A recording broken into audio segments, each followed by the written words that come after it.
Saudações mortais, bem-vindos ao Diversificando. Eu sou o Lorde Bruno e hoje falaremos sobre os filmes que vocês têm que ver nesse mês do terror.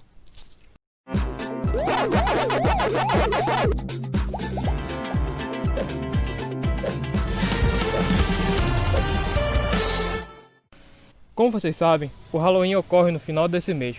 Infelizmente no Brasil, o Dia das Bruxas não é uma das datas mais comemoradas do ano. Mas isso não nos impede de poder aproveitar o seu clima. Ainda mais em um ano como 2020, que está sendo puro terror. Então hoje eu falarei para vocês os filmes que eu considero essenciais para passar esse mês.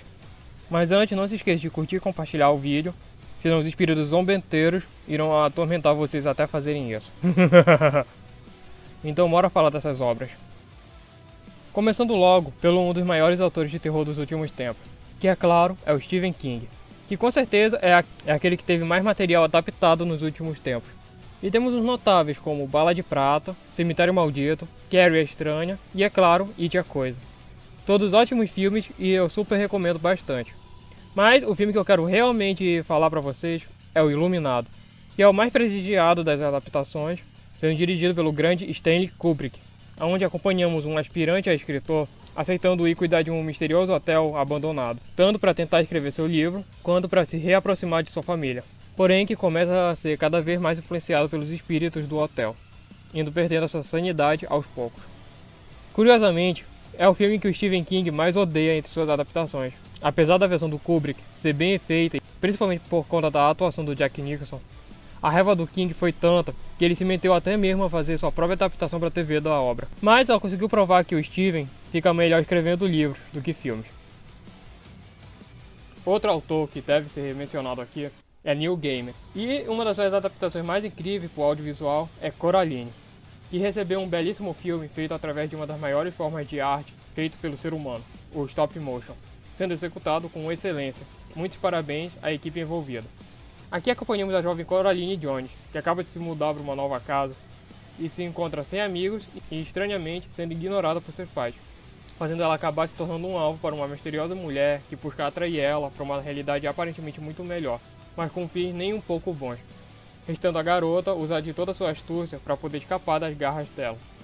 Voltando a elogiar o trabalho de design do filme, que é perfeito e consegue criar momentos realmente muito assustadores e fantásticos, o roteiro, que também é uma excelente adaptação da obra do Gaiman, mesmo que tirando algumas coisas, eles também adicionam alguns detalhes que tornam a obra ainda mais icônica, fazendo não somente uma recomendação de filme de terror, mas também um filme que todo mundo deveria assistir.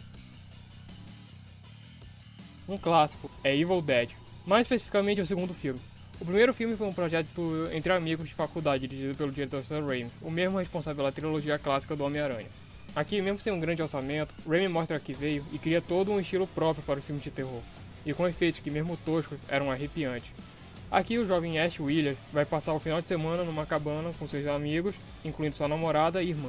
Tudo começa a dar errado quando eles encontram um tenebroso livro chamado de Necronomicon, e ao recitar o que está escrito lá, libertam demônios anciões na floresta, que vão tentar matá-los de todas as formas possíveis, o restando buscar sobreviver até que o dia nasça novamente.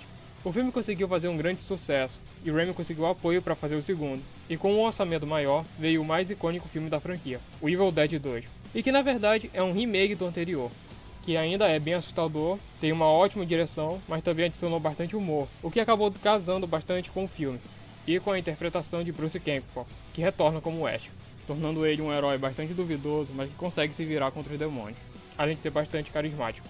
Por tudo isso, esse é meu filme favorito da franquia. Ele teve uma sequência direta, que foi o Army of Darkness, que deixou de lado o terror e focou mais em uma aventura sombria com humor negro. Mas se você ver sem esperar nada de terror, pode gostar bastante. E ainda teve um remake que eu não gosto muito, pois, assim como grande parte dos remakes sombrios dos anos 2000, tirou bastante do humor e da ação para focar ainda mais no terror, e principalmente também não tinha um Ash. Mas eu recomendo se você curte esse tipo de terror mais grotesco. Para minha alegria, os 3 primeiros filmes ganharam uma sequência direta na série Ash vs Evil Dead, que é fantástica, sério, procurem para ver. Tem 3 temporadas e tem tudo que eu amo no segundo filme, que é elevado ao máximo. E eu ouvi dizer que vai ter um 5º filme trazendo o Ash e sem o Raimi de volta, e não vejo a hora dele chegar. Um gênero de filme muito adorado pelos fãs de terror dos anos 80 e 90 era o slasher, os filmes que tinham os famosos assassinos mascarados. E o grande precursor deles foi o filme Halloween, O que seria um simples filme de assassino de babás, nas mãos do grande John Carpenter, se tornou um grande ícone do cinema de terror, sendo uma grande aula de direção e um daqueles filmes que você pode notar ainda mais coisas depois de uma segunda assistida. Fora que Michael Myers, mesmo não tendo a mesma fama dos outros assassinos que viriam depois, é alguém que você não deve superestimar.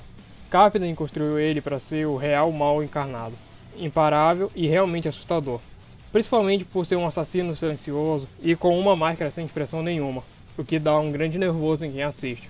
Curiosamente, é só uma máscara do Capitão Kirk do Star Trek pintada, para ver como uma mão de tinta faz a diferença. O primeiro filme é um clássico indiscutível. O segundo, que teve uns ajustes de John Carpenter, é tão bom quanto, mas depois só foi ficando cada vez mais ruim. Em outro vídeo eu falo disso. Mas em 2018, a franquia ganhou um filme que trouxe de volta a dignidade da franquia, e que me deixou ansioso para mais filmes. E Halloween acabou inspirando muitos outros filmes, e o mais famoso deles foi Sexta-feira 13, que apesar de inicialmente tentar surfar no sucesso desse, acabou ganhando identidade própria, e Jason e sua máscara de rock se tornaram mais icônicos do que o próprio Michael Myers. Apesar de eu sinceramente não achar que muitos dos filmes do Sexta-feira 13 sejam tão bons quanto os melhores filmes de Halloween. E pra ser sincero, todo mundo só vê os filmes pra ver o Jason passar a machete em geral. Além de diferente de Halloween e de outros filmes, as continuações de Sexta-feira 13, pelo menos são no mínimo bons e divertidas de assistir. Não que não tenha aquelas que são verdadeiramente muito ruins, porque esses, quando tem que ser ruins, são muito bons nisso. Mas, em geral, é uma franquia legal de se acompanhar. Recomendo ver os 4 primeiros filmes, o sexto, Jason X por ser o mais trash entre eles, o remake de 2009 e um fanfilme de 2017 chamado Nunca Ande Sozinho. E há rumores de um novo filme, mas não temos muita informação a respeito. E se falamos de Jason, temos que falar do seu rival, Fred Krueger, de A Hora do Pesadelo. Em uma época onde assassinos como Jason e Michael Myers existiam aos montes, Fred foi um grande diferencial, principalmente pelo seu jeito bastante falastrão e sádico com suas vítimas, além de ter o poder de atacar elas nos seus sonhos, o que cria um sentimento de não estamos seguros em nenhum lugar. Eu recomendo principalmente o primeiro e o terceiro filme, que são os mais icônicos, o Novo Pesadelo, que é um puta filme meta sobre a franquia, e o crossover de Fred vs Jason, só pela trecheira mesmo. Além de recomendar que, de forma nenhuma, vocês assistam um remake de 2010, que com certeza é o pior dessa leva de remakes dos anos 2000, fazendo porcamente tudo que era bom no original. Principalmente o Fred, que é imperdoável e que eu só queria cair no sono para que o Fred de verdade acabasse com o meu sofrimento. E se ao criar A Hora do Pesadelo, Wes Craven reinventou o gênero slasher, ao criar Pânico, ele prestou tanto uma grande homenagem a esses filmes como uma sátira, já que o gênero já tinha perdido sua força nessa época, principalmente pela cada vez maior perda de qualidade nos roteiros. Aí pegando todos os clichês e trabalhando bem nesse que foi o último grande ícone do terror do século passado. Aqui, Sidney Prescott e seus amigos têm que sobreviver aos ataques de um misterioso assassino chamado Ghostface, que gosta de maneira sádica provocar suas vítimas com telefonemas e perguntando sobre qual são seus filmes de terror favorito, além de descobrir quem é o assassino. Algo que se repete em todos os 4 filmes da franquia, mas sem que se torne algo realmente ruim. Já que, mesmo que se repita, os 4 filmes têm suas próprias maneiras de trabalhar isso, usando de referências cinematográficas, onde o primeiro fala sobre um filme slasher, o segundo fala sobre uma sequência que tem que ser maior do que o seu antecessor, o terceiro fala de trilogias e o quarto fala sobre reboots e remakes. Além deles possuírem uma grande crítica à imprensa sensacionalista que acaba por dar muita fama a assassinos. Ao que tudo indica, a franquia receberá um 5º filme com o elenco original em 2022. E eu não estou muito confiante com esse novo, já que infelizmente não terá o Wes Craven por trás, logo há o risco de desviarem do que a franquia se propunha a fazer, e no mínimo não ter a mesma qualidade. O filme também ganhou uma série em 2015 que eu não vi. Se você viu, me diz aí se eu deveria ver. Outro filme que tenta explorar os elementos de um filme de terror é O Segredo da Cabana. O que inicialmente parece só mais um filme de grupo de jovens indo pra floresta pra morrer, tem muito mais coisa por trás. E o filme é uma carta de amor aos fãs do terror, com inúmeras referências que só vão conseguir ser vistas se você assistir o filme mais de uma vez. E a metalinguagem no filme é muito boa e bem construída. Entender ela só torna um filme ainda melhor, e é recomendado para fãs de terror e do cinema em geral. Um verdadeiro clássico do terror que consegue ser assustador, horrendo e criar um real clima de suspense é O Enigma do Outro Mundo. Considerado a grande obra-prima de John Carpenter, onde um grupo de pesquisadores norte-americanos acaba encontrando uma estranha e misteriosa forma de vida extraterrestre no Ártico, que é capaz de assimilar e tomar a forma de qualquer forma de vida, e não irá parar até ter feito isso com todos ali. E em tempos que Among Us é o jogo do momento, Se você joga esse jogo, esse filme é perfeito para você. Aqui reforçamos a excelente direção de Carpenter, principalmente nos momentos onde temos a desconfiança de quem é dali é o impostor. Fora os efeitos da criatura, que são horrendos num nível maravilhoso, do tipo de dar aflição e que eu não gostaria de encontrar na vida. E também, se você tiver estômago fraco, não recomendo você ver esse filme comendo.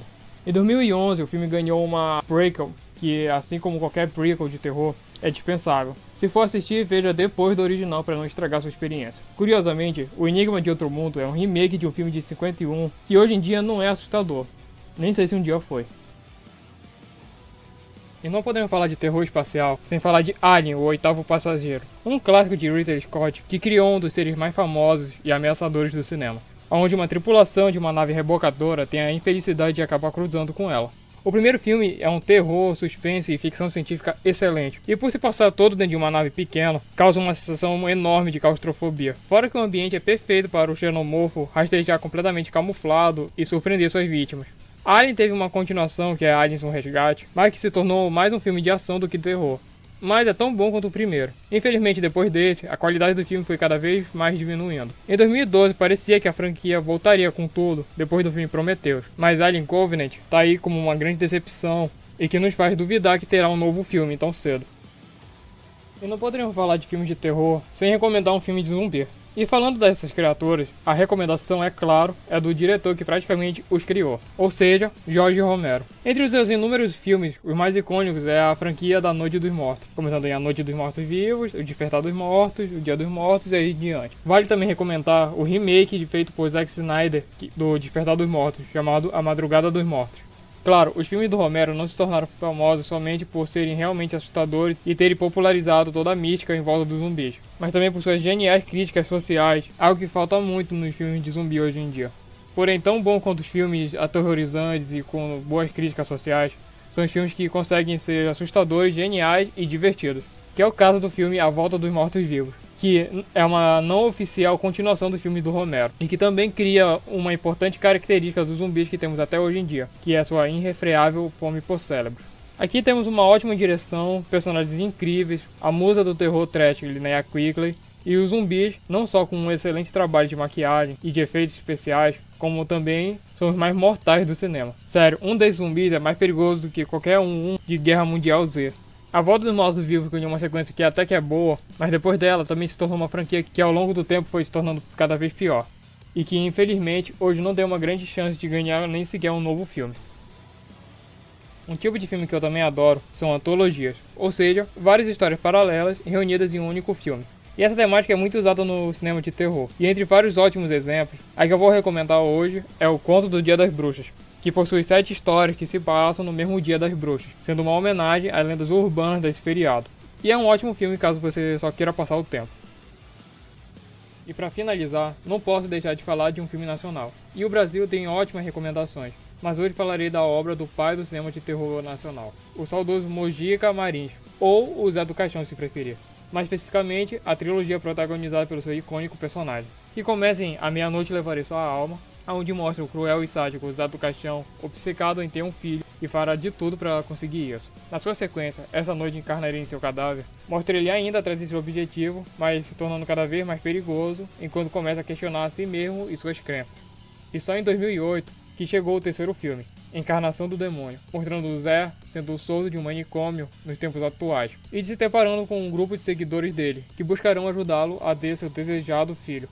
E sinceramente eu sinto falta de mais filmes de terror nacional receberem destaque, pois os filmes de Mojica e outros mostram o grande potencial do brasileiro nesse gênero.